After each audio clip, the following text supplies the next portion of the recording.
யாருமே கடையில் செர்லாக் வாங்காதீங்க. வீட்லேயே எங்களோட பிள்ளைக்கு சத்தாக நாங்களே செர்லாக் செய்யலாம்.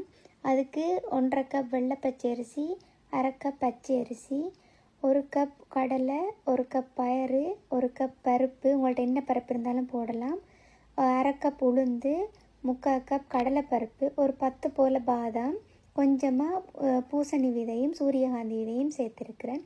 அதை ஒரு 3 தடவை தண்ணியில் நல்லா கழுவி எடுத்துக்கொள்ளுவோம். அதை நல்லா கழுவி எடுத்துட்டு கொஞ்ச நேரம் காய வைப்போம். இங்கே உங்களுக்கு வெயில் இல்லை அப்படின்னா நீங்கள் ஃபேனுக்குள்ளேயுமே காய வைக்கலாம். ஒரு 1.5 மணித்தேரம் அப்படி காய விட்டாலே நல்லா காஞ்சிடும்.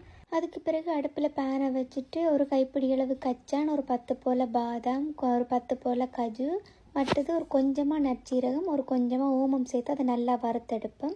அதை ஒரு மிக்ஸி ஜாருக்கு மாற்றிட்டு திரும்ப அதே பேனில் காய வச்ச இந்த அரிசி கலவையில் அரிசி பருப்பு அதுகளை சேர்த்து நல்லா வறுத்தெடுப்போம். இந்த மாதிரி கையில் எடுத்து பார்த்து ஒரு அரிசியை இப்படி முறித்து பார்த்தா அது நல்லா முருகி வந்திருக்கும். இப்போ அதையும் ஆற வச்சுட்டு மிக்ஸி ஜாருக்கு சேர்த்துட்டு ஒரு கொஞ்சமாக பொட்டுக்கடலை சேர்த்து 2 ஏலக்காயும் சேர்த்துட்டு நல்லா அரைச்செடுப்போம். இதை அப்படியே கொடுக்கக்கூடாது. நல்லா அரிச்செடுத்துட்டு ஒரு டின்னுக்குள்ளே போட்டு வச்சுட்டு அதை கொஞ்சம் கொஞ்சமாக பிள்ளைகளுக்கு கொடுத்தா காணும். தேங்க்யூ.